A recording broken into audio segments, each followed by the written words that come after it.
Like, what was the alternative if you didn't take that loan? What would your life have been like if you chose not to take this loan? What would you have done? Would I'd you? be working probably a minimum wage job, right? Because that's how we price labor. The part of this is reinforced by the culture of corporations that require you to have that certification. Perhaps I could go to trade school and I could be a plumber, but like if everybody becomes plumbers, like I said, what does that value your labor, or what does that value? There are alternatives to IT, there's smaller associate degrees. I recognize that those are all choices.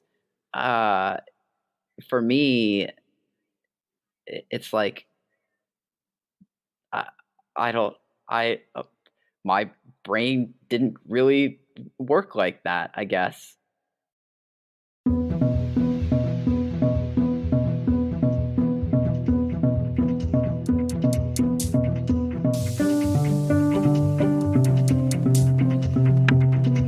Welcome to Activist MMT, a podcast about real-world economics, including modern money theory, and how life changes when you discover it. I'm your host, Jeff Epstein.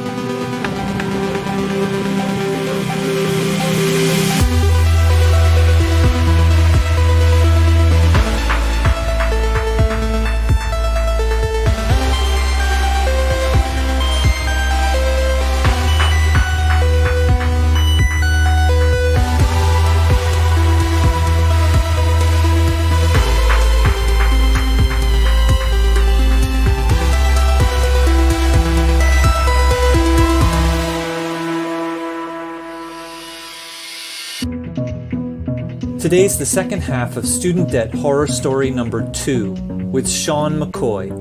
In part 1, Sean described his background, his journey to decide on a university, the basics of his loans, and his experience and difficulties paying them off. Sean left school with nearly $150,000 in student debt. Now it's 5 years later, and he's paid more than required each month, which has reduced it to around $120,000. At this rate, he will have fully paid off his loans around the year 2042. That's not a joke. Today, we continue that discussion and especially focus on Sean's responses to some of the terrible arguments against canceling student debt. These arguments are largely based on the false notion that our individual tax dollars are required to pay for the education and debt of others. To learn more about Sean and his work, you can visit his website at seancmccoy.com. If you like what you hear, then I hope you might consider becoming a monthly patron of Activist MMT. Patrons have exclusive access to several full-length episodes right now. Patrons also get the opportunity to ask my academic guests questions, such as my recent episode with Warren Mosler. They also support the development of my large and growing collection of Learn MMT resources. To become a patron, you can start by going to patreon.com/activistmmt. Every little bit helps a little bit, and it all adds up to a lot. Thanks. And now, let's get right back to my conversation with Sean McCoy. Enjoy.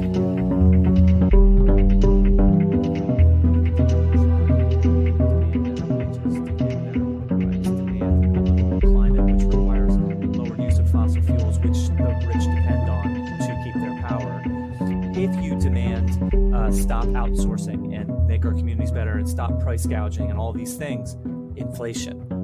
So that's the shiny ball in the negative sense that's thrown in your face of any demands for average people is going to cause inflation, because it's the inverse of we will lower your prices and that's what's most important. It's ignore all of the non-money things by just focusing on the price of something. But if your wage goes down, do you really care that the price has gone down? If you don't have a livable climate, does it really matter that prices are going down? If you're suffering in order to jack those prices up, do you really, like an economist I spoke to a long time ago, John Harvey, said something to the effect, I'm going to mangle this, but we had slaves in the cotton fields picking cotton. And by stopping slavery and having to invent machines to do this instead and get gas and fossil fuels in order to do that, the price of cotton went up a little bit. Is that worth the price of stopping the mass exploitation of those people? Right? So it's not just the price of things, it's the world in which those prices exist. So I kind of went off, and so I'll stop there. But there's I'll send you the Larry Summers article. And actually, the final point is, if you demand higher wages, then yeah, they can just continue to raise prices, and that will cause inflation. It will cause inflation because they'll just jack up their prices. But who allows them to do that? Government must be complicit. The government chooses to stand on the side of companies and to not stand on the side of workers. So government must be complicit. So I'll stop there. I completely went off. Go on. No, I totally agree. I mean, I'm blanking on this man's name. He's an Apple economist from Milton Friedman. Is that his name? I think that was his middle name. Milton Friedman. Isn't, I think, from the 70s?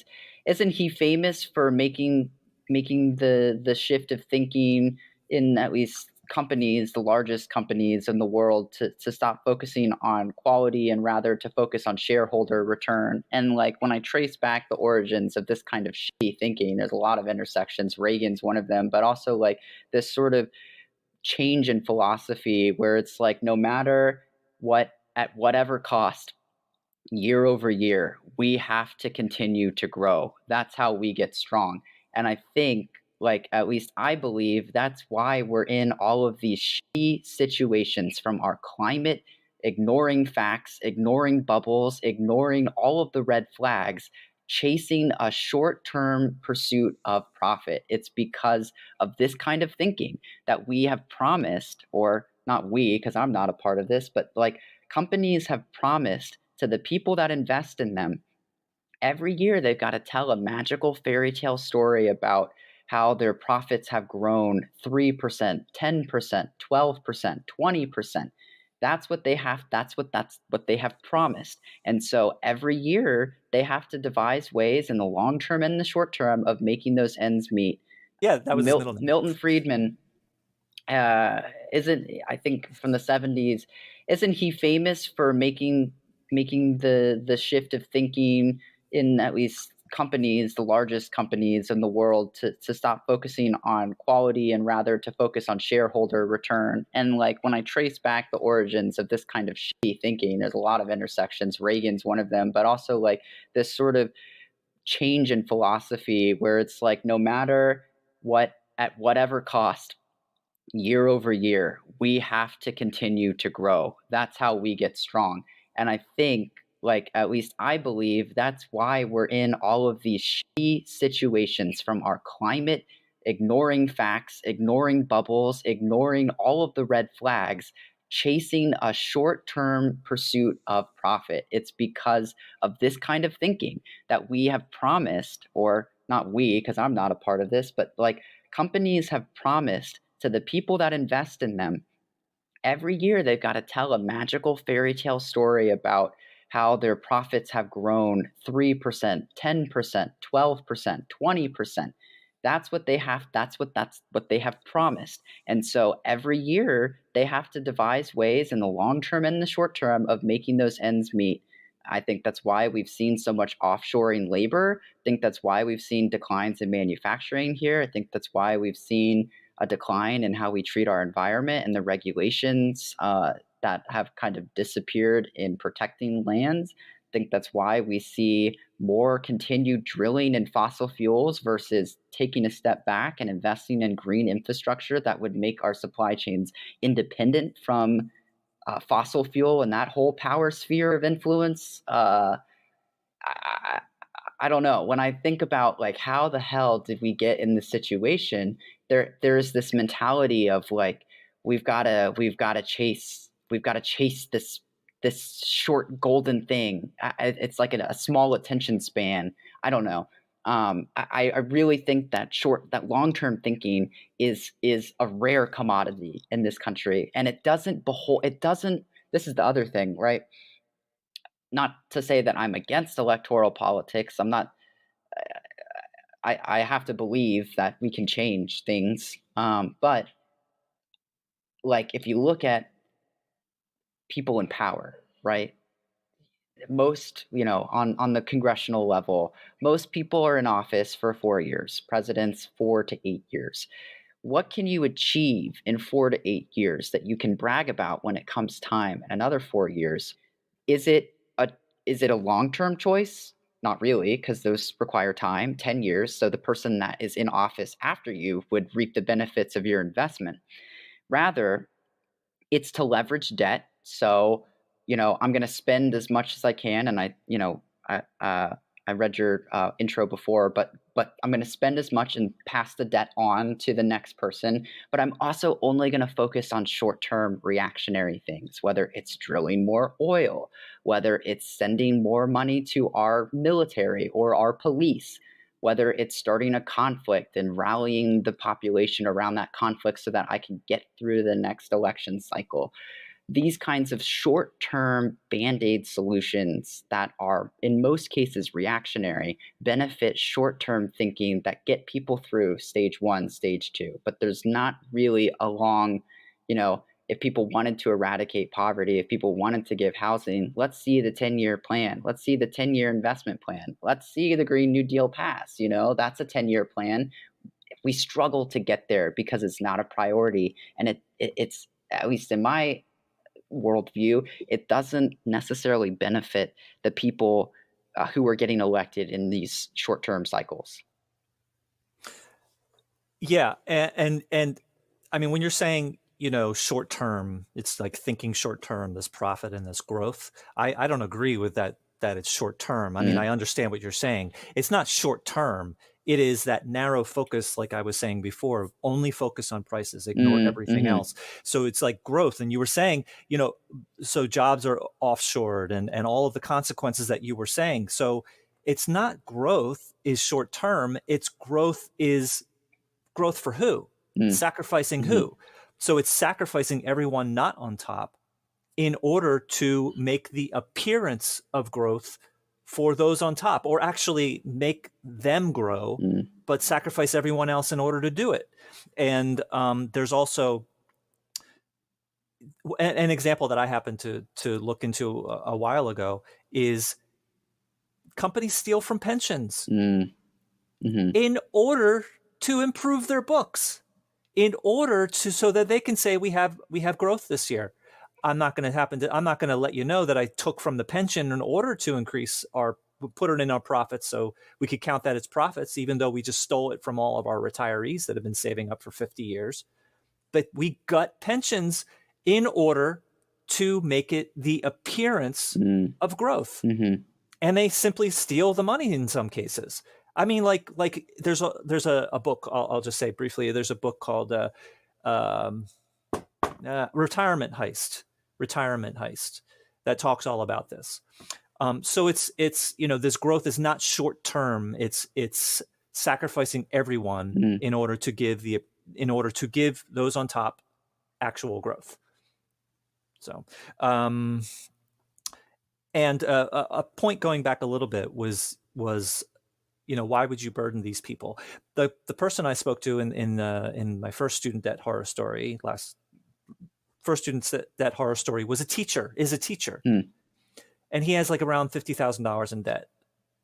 You would think that a teacher who has been teaching for 7 years, hundreds of students in a high school, has added more than $50,000 in value to our economy.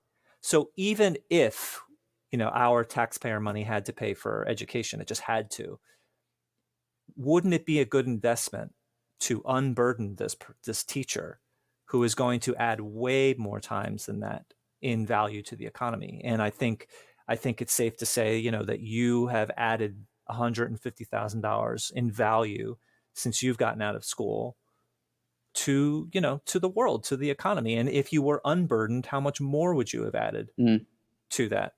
So I'll just leave it there. Sorry. If No, you no, have I something to agree. rescue me, go ahead. No, I agree. I think that's a great point. I don't really have anything else to add to that because I think you've summed it up well. That's it's it it's like what are we really valuing for the amount that people are paying for education versus what it benefits to society. I think that's a great example of looking at what a student does. I think most parents would say, yeah, after like 3 years, how many students are you teaching? That's exceeds more than the value of that kind of education. So I totally agree. I think it's just about kind of reframing the situation that we're put into in a way where it's like, yeah, I'm being exploited, recognizing that I'm being exploited, and my labor is worth more than this. Right. Okay. So, well, let me ask. Let's go here. So, okay. So I sent you some example criticisms. Mm-hmm. A bunch of them were, I mean, basically all of them were under your viral tweet. Mm-hmm. I kind of made up some, but they're very realistic to what I've seen. So I could bring up an example, but you had the list as well. So if any of these criticisms kind of strike you and why they're not valid or why they're heartless or whatever it is, can we please do that? So if you would like me to pick an example to get started, I can do that. Otherwise, just I'm gonna pull up the choose. list here.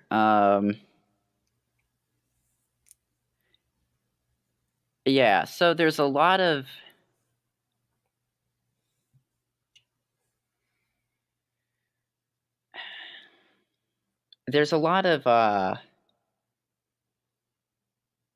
I don't know. I mean, I don't like to harp on people's anger because I think it's valid. I think ultimately, like, a lot of times we're all just kind of like bulls that are steeped up in a pen, and then we unleash this anger out on, whatever we perceive to be the enemy. And I think this is like some of these comments are a really good example of like how we've been trained to like look at each other. And like a lot of this is like vilifying tax dollars. I got a lot of people saying that I should just join the military, and if I joined the military, I'd have my education for free. And one, like, how do you think that education is being paid for military folk? It's through tax dollars. Two, most of my um, most of my debt wouldn't be paid for by tax dollars because, like, if we were to cancel student debt, that would just government loans. But I also think that it's like, is that really, if you think about that long term, like, is that really the thing that we want to be channeling our students, that the only way you can succeed to afford an education is if you enlist in the military? Eventually the military caps off. I get that we're short on people we're recruiting, but eventually that option's going to be cut off. I had people tell me, well, you should have gone to trade school to be a plumber. It's like, okay, so if everyone in this country became a plumber, A, how diversified would our economy be? B, how much would you be getting paid because your labor is no longer as much in demand? And C, is that sustainable? You have to have people with diversity. You have to have people uh, who are specialized in certain things. I also had a lot of people tell me or say angrily that my degree was useless, and it's like, Uh, it's hard. I mean, it's interesting, right? Because you tell people you go to school to acting, and it it sounds ridiculous, but there's a lot of things that from that degree make you kind of a more versatile, I'd say, in the job market. Like, for one, I've got excellent research skills. I've got really great communication skills, not just in terms of writing, but in visually displaying things, in storytelling, in constructing narratives. So you look at any sort of role in a marketing world, advertising, filmmaking, any sort of content creation, which is hot in demand right now. Those skills that I learned in theater, because everything's about drama, everything's about conflict, are really useful. So I don't know. It's hard for me to focus on all of that anger and that criticism because a lot of it's really negative and toxic, and like I don't like to put that in my head. But I also think that it's focusing on the wrong thing. It's not focused on the problem and the fact that, yeah, perhaps my story is not the poster child story, but this is happening to millions of people, not just one person, Tens of millions, millions. tens of millions of people. What do you think how much do you think it's going to cost you as a tax scholar? A, if you have to bail these people out, but B, how much do you think you're missing out in growth or in GDP from these people being restrained from the economy, from being held back? How much generational wealth is being kept away from people because of this shitty financial choice that's benefiting a handful of people? Is that really like I'm the enemy? I don't know. It's really it's tricky because like ultimately, like, I want class solidarity. I want people who are working and who have skilled labor. I recognize their anger. I recognize the sort of jadedness that this living in the system makes you. So I can empathize with that. I just think that it's not as constructive to be like, hey, like "F you, I'm not paying your loans back. It's like I'm not asking you to. I'm asking you to be a part of fixing the solution so that all of us have better working conditions. That benefits you. Doesn't benefit the one asshole who's making $1 billion off a dividend. Like it benefits you. It's going to expand the more people who can probably afford your services. It benefits all of us when our communities aren't getting slammed like this. So that's kind of what I would say to those criticisms. It's not the like knockout punch, but I really think that that's not as a constructive kind of use of energy. I'd rather focus on building from the frustration rather than attacking. Yeah, no, that makes perfect sense, and I'm not asking to attack. I mean, yes, obviously there's a lot of anger behind these Hmm. criticisms, but they're number one, it comes from the same place as you were saying before of that we attack those our peers and those below us because of this artificial environment that's been created. When the real enemy is the fact that those who choose to create this environment, and that anger comes from that same place. That in a sense, there is resentment because of the false idea that tax dollars are required to pay for education, because they're not in the military, not in anywhere else. Hmm. That's just not a possibility. But that's what everybody is led to believe. That said, there is still some interesting points that, like, I'll just bring up one, setting aside the anger of just Hmm. that you chose to take this loan out. You chose to take a loan. You didn't have to. So if you choose to take a loan, you should pay it back. How would you respond to that? I am paying it back. I've paid. I haven't missed a payment. Personally, that's how I would respond. Um, What about the other side though? That the fact that you chose to take it out. Like, how much of a choice was it? How much, like, what was the alternative if you didn't take that loan? What would your life have been like if you chose not to take this loan? What would you have done? Would I'd you be working probably a minimum wage job, right? Because that's how we price labor. The part of this is reinforced by the culture of corporations that require you to have that certification. Perhaps I could go to trade school and I could be a plumber, but like if everybody becomes plumbers, like I said, what does that value your labor, or what does that value? There are alternatives to IT, there's smaller associate degrees. I recognize that those are all choices. Uh, for me, it's like I, I don't. I My brain didn't really work like that, I guess. I don't know if that's the kind of answer that you're looking for. But I think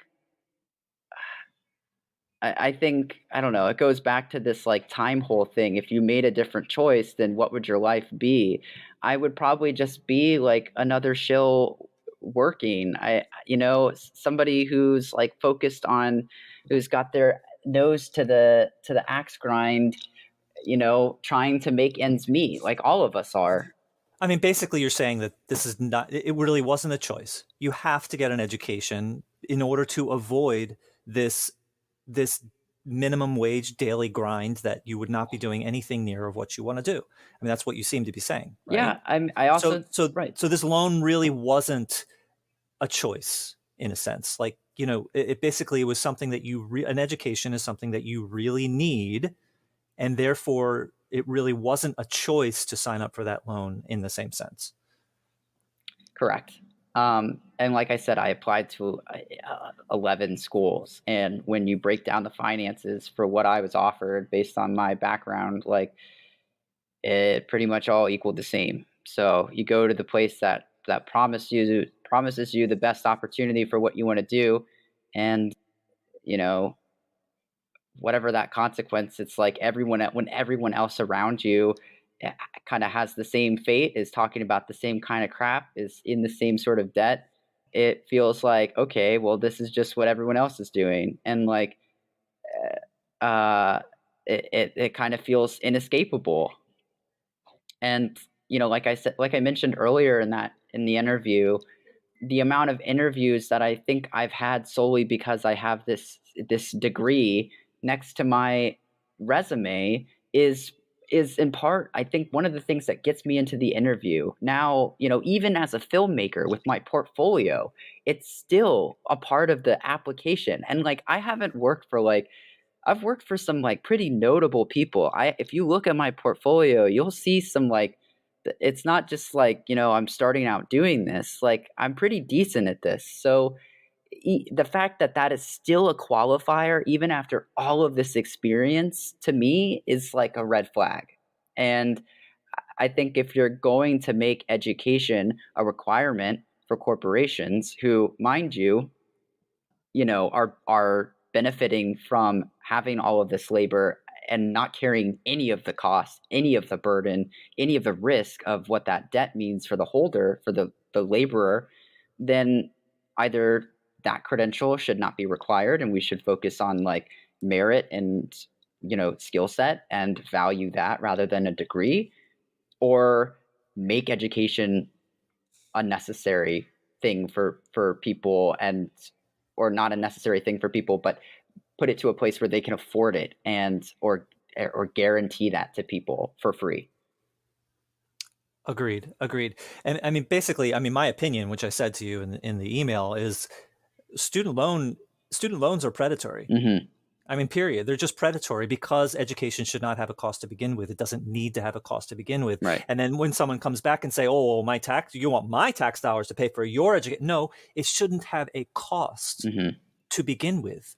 Not for you, not for you as someone who might not want to go to college, not for someone who wants to go to college. It should be paid for by the government. But wait a minute, and then back to tax dollars. People can't get their head around that it's not necessary. Mm-hmm. Okay, so my point, which you kind of validated, it's a predatory loan. You don't really have a choice. You either take you either take the burden and get a credential and get a possibility for a job, or you don't take the credential and you work a grind. In either way, there are serious consequences. But one of those consequences of taking the debt is artificially created. Okay, so the next one, the next one is the criticism that if you cancel student debt, that punishes everybody who already paid off all of their school loans. Do you have any thoughts about that?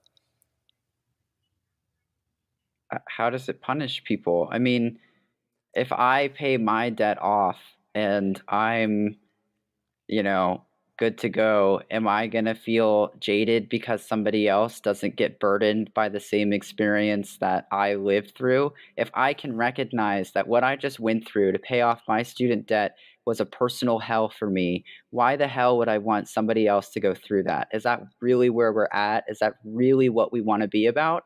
Like, we can all recognize that like homelessness is terrible, but like, are are we going to say that like, it's just the way it is? I know that's what we say. We recognize, oh, it's a necessary evil, whatever. But like, in my head, especially from somebody who understands what it's like to carry student loan debt, you're saying that, oh, well, I did it, I made it work, so you can too. Is that like, that's kind of toxic? And I don't know. I think that kind of thinking is backwards, and a little bit, I don't want to say like Oh, just sociopathic, say it. but like it's a little bit assholeish. Like that's kind of a dick thing to say, especially when you know the experience, right? And how unnecessary the experience it is, and all the things, right? Like, for example, there's a couple people in my life, older people, right, who like when they went to school, it was, $3,000 a year or whatever, and like that was expensive. And like, it's a different economy now. Like,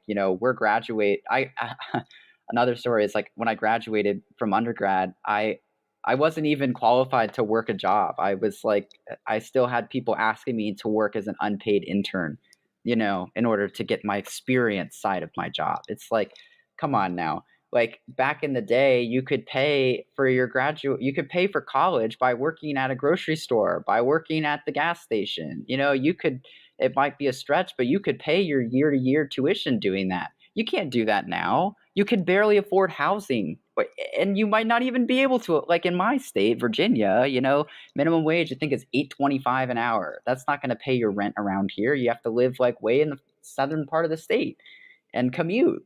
So I don't know. I really struggle that train of thinking. For me, it feels very privileged, and it also feels like kind of a dick thing that you see generally. In my experience, it's mostly older people who, when they were going to school, the cost was like comparatively pretty Mm, low. yeah. Um, and then you also see people who are like become mega wealthy, and of course everything is, oh well, I did it, the American dream is real, blah blah blah. Like I pulled myself up from the bootstraps. Doesn't have to do with the fact that like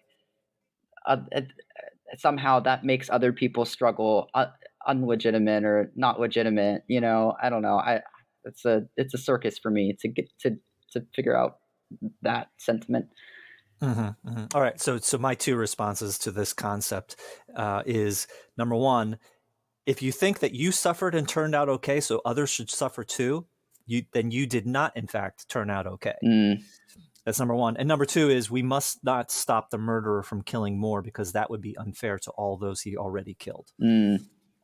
All right. So just one last one criticism that is common, which is heartless, but to get your feelings about it, and that is, if education did not have a cost, a financial cost, then people would just get useless degrees. How would you respond to that? Like if it was free, then why not just everybody go? And then people could it would be chaos. Everybody could just do whatever they wanted. And obviously, you still have to apply. So that's not really a valid argument in a large sense. You have to be accepted and work hard. And, so that's not that free fall that they say. But still, if education didn't have a financial cost, then everybody would get useless degrees.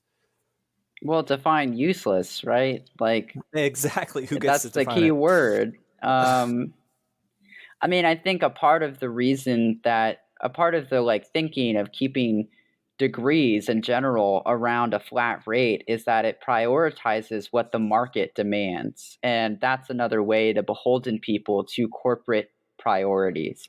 If you are, every degree from this university is going to cost you $50,000 a year, but the only careers that come out of this from the corporate side are going to pay you $160,000 a year, put you in a place where, maybe you'll be able to pay off your debt in a couple years. That beholdens people to follow what the corporation side of this prioritizes. It's a way of creating artificial choice, right? Because you don't really have a choice. What you have, your impact, what you follow and what you pursue and do with your life is beholden to where the market is. And that, again, is another sort of short-sighted thinking, because while we may need engineers for the immediate moment in the career, you don't know how things are going to shift and change in the marketplace.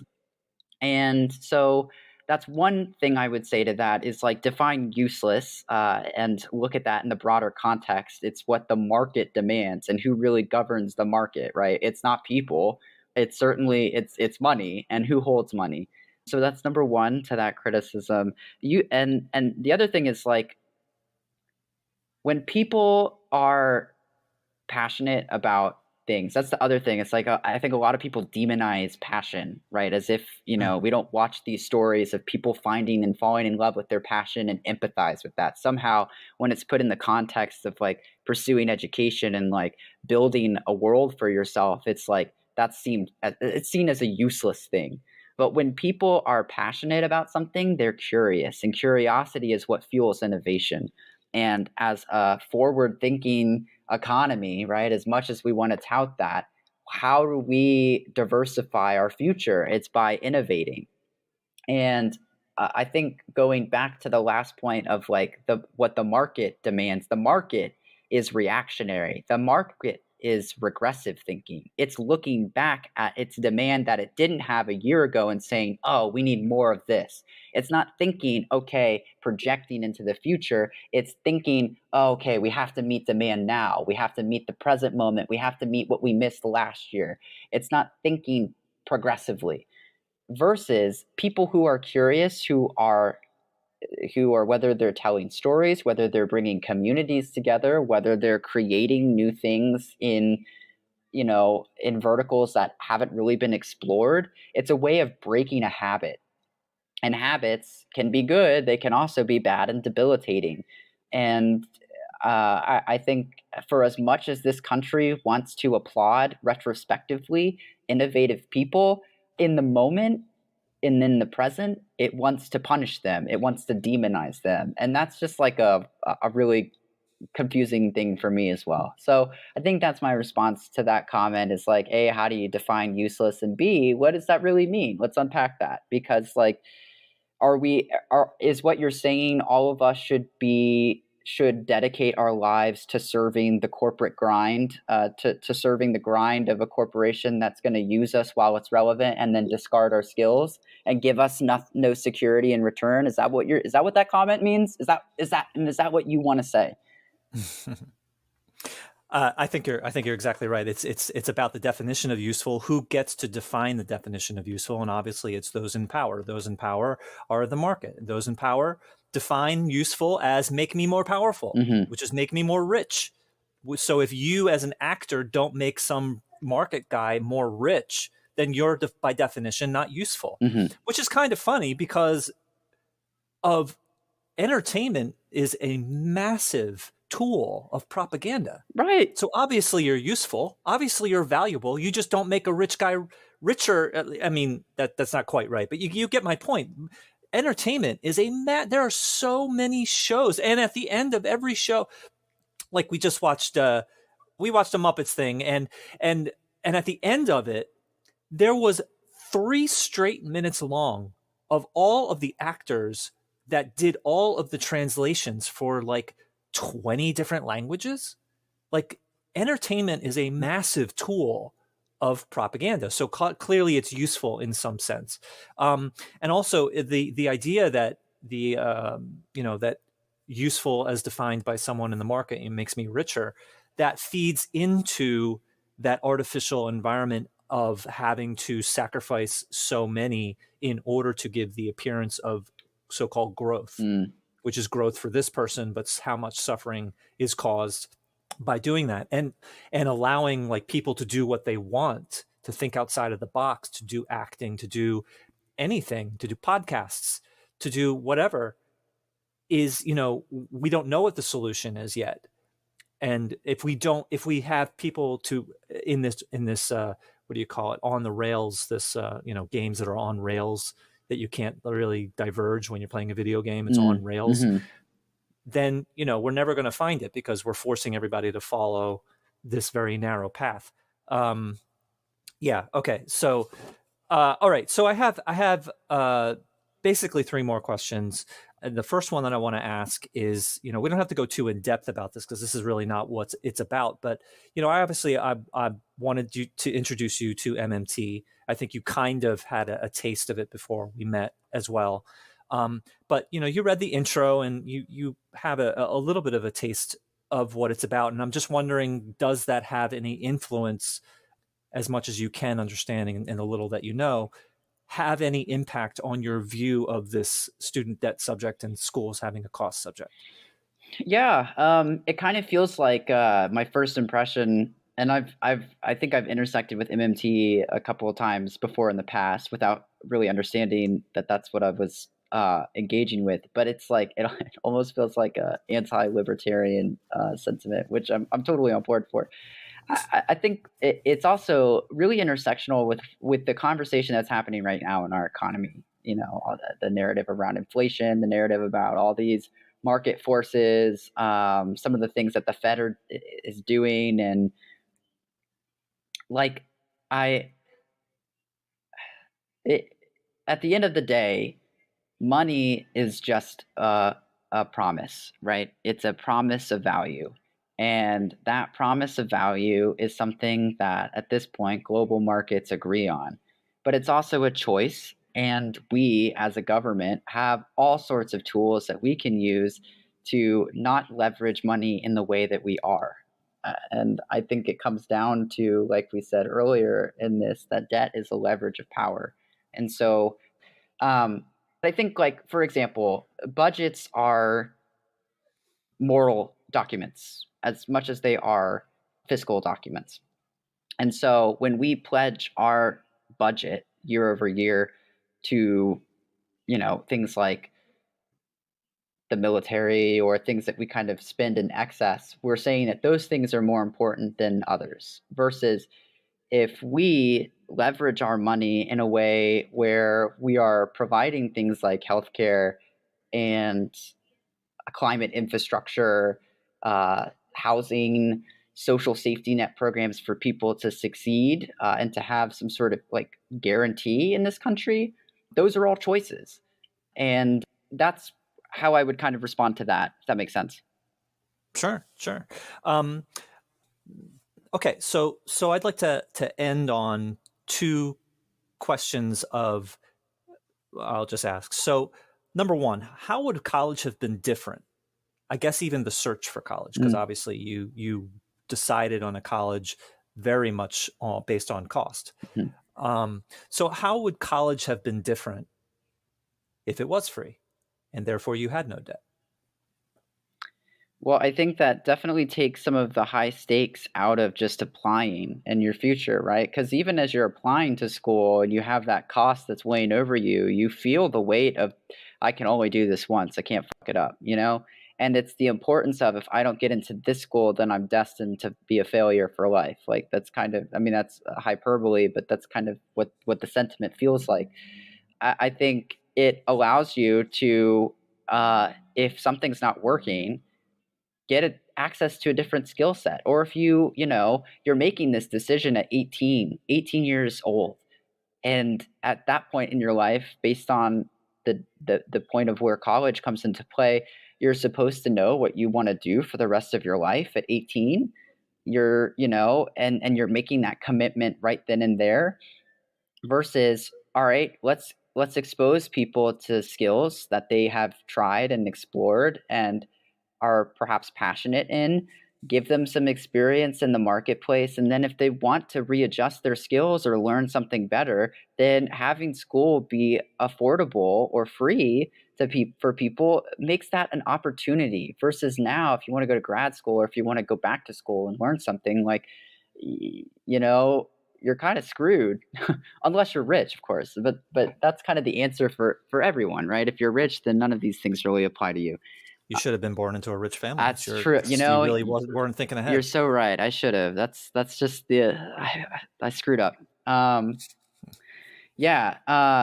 That's what I would say to that. I think I mean, that's for my personal stake, but I also think for people who are like poor, right, who come from, as much as Democrats or people in Congress like to talk for underserved communities.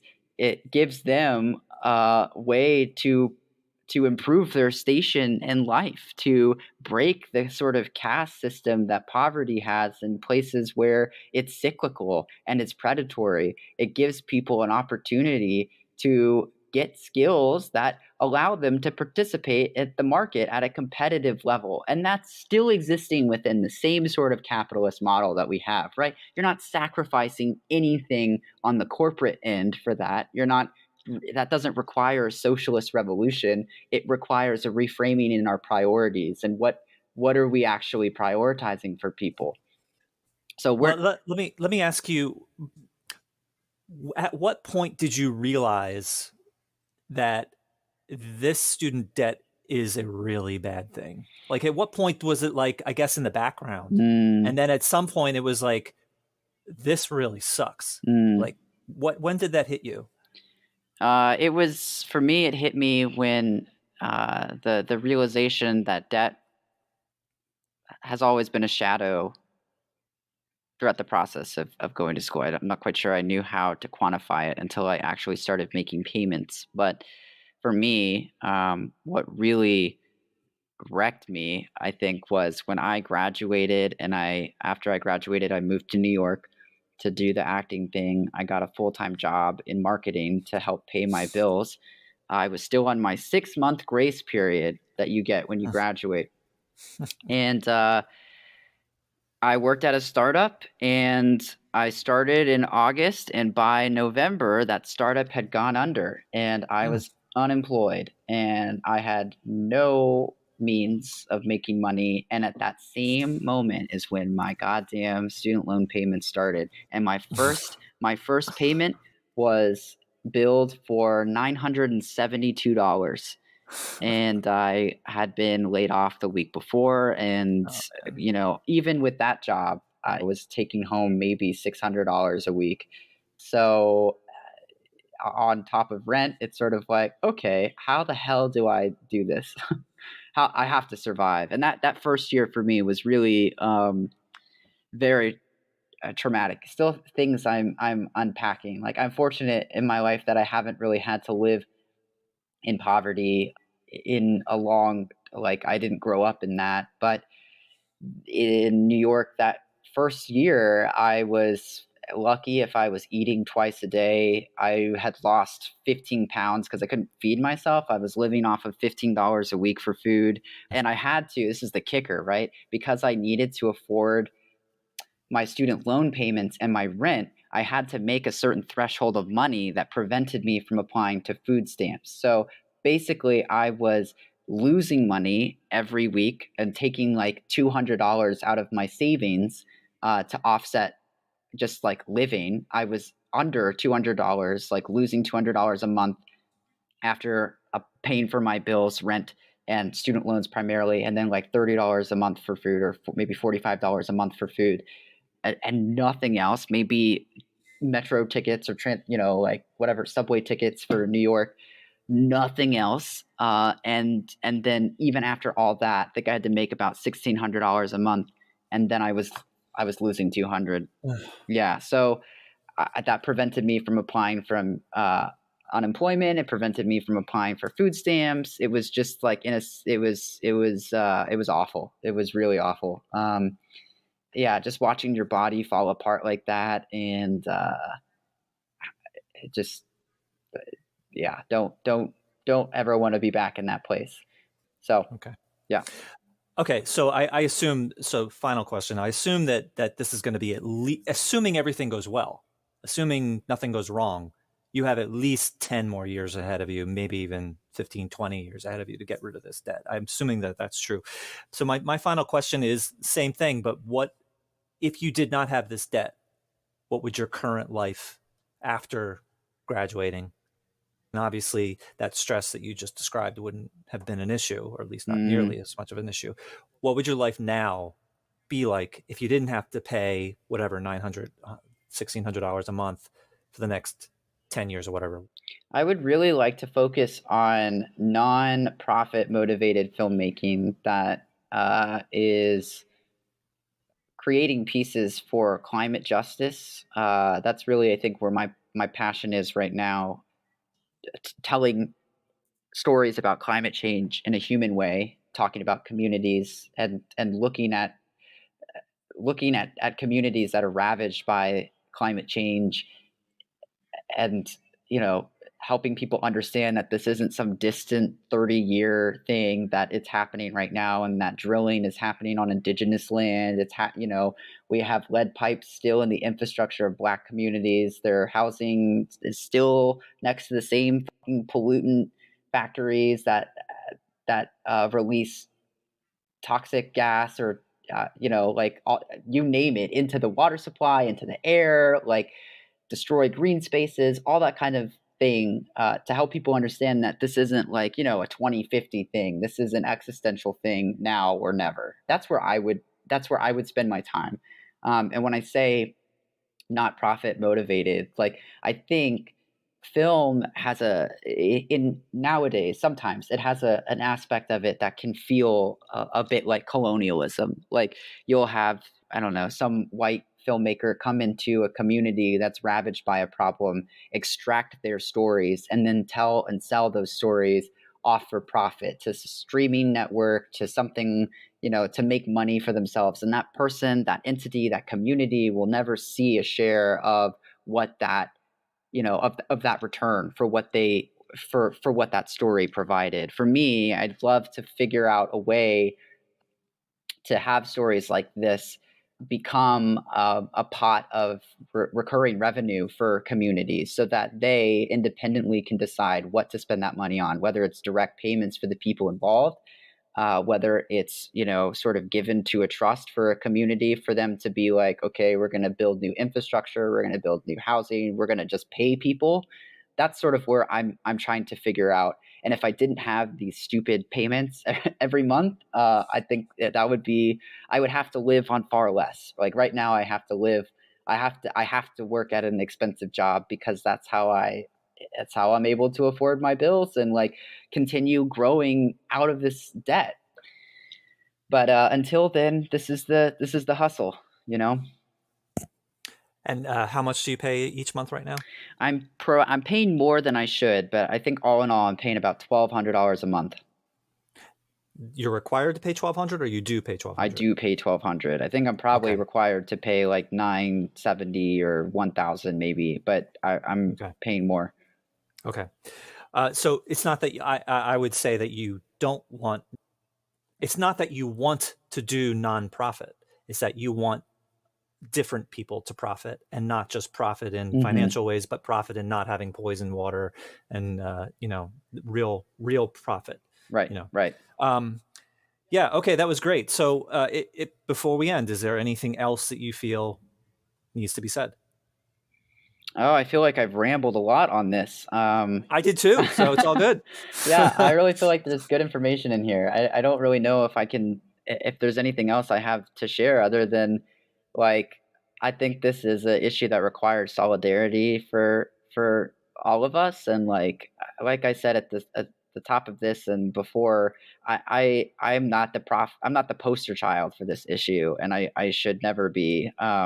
I think I have a unique story, and it's just part of the wider network of people. But I also think it's important not to like make individuals out of this, right? Because that's how they get away with it. They get away with, the individual, this is the individual that's suffering. No, there's 44 million people who have this issue. So I think understanding and recognizing that, hey, this isn't something we should be ashamed of talking about, because a lot of us are struggling with it. But also, like, we need solidarity with each other. That's how we're going to force those in power to do what they're democratically elected to do for us. Okay. Sean, thank you so much for talking. This was great.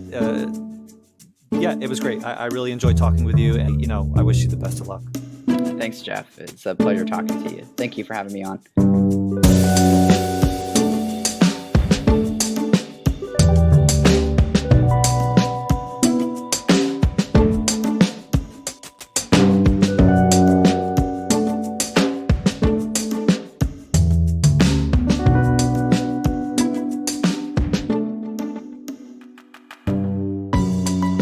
for this show is by RecTech. You can find RecTech on SoundCloud and Spotify at WRECK_TECH. To record Activist MMT, I use the iOS phone app Tape-A-Call Plus for recording phone calls and Zencaster for internet-based recordings. My post-production workflow starts by editing on the iOS app AnyTune Pro Plus, then transferring those timestamps to my Windows desktop. At that point, I crudely process the audio in Audacity and then implement the edits and do all of the final processing in the Reaper digital audio workstation. Activist MMT is hosted by Libsyn, and the video teasers are created with the online Headliner app.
Today's the second half of Student Debt Horror Story number 2 with Sean McCoy. In part 1, Sean described his background, his journey to decide on a university, the basics of his loans, and his experience and difficulties paying them off. Sean left school with nearly $150,000 in student debt. Now it's 5 years later, and he's paid more than required each month, which has reduced it to around $120,000. At this rate, he will have fully paid off his loans around the year 2042. That's not a joke. Today, we continue that discussion and especially focus on Sean's responses to some of the terrible arguments against canceling student debt. These arguments are largely based on the false notion that our individual tax dollars are required to pay for the education and debt of others. To learn more about Sean and his work, you can visit his website at seancmccoy.com. If you like what you hear, then I hope you might consider becoming a monthly patron of Activist MMT. Patrons have exclusive access to several full-length episodes right now. Patrons also get the opportunity to ask my academic guests questions, such as my recent episode with Warren Mosler. They also support the development of my large and growing collection of Learn MMT resources. To become a patron, you can start by going to patreon.com/activistmmt. Every little bit helps a little bit, and it all adds up to a lot. Thanks. And now, let's get right back to my conversation with Sean McCoy. Enjoy.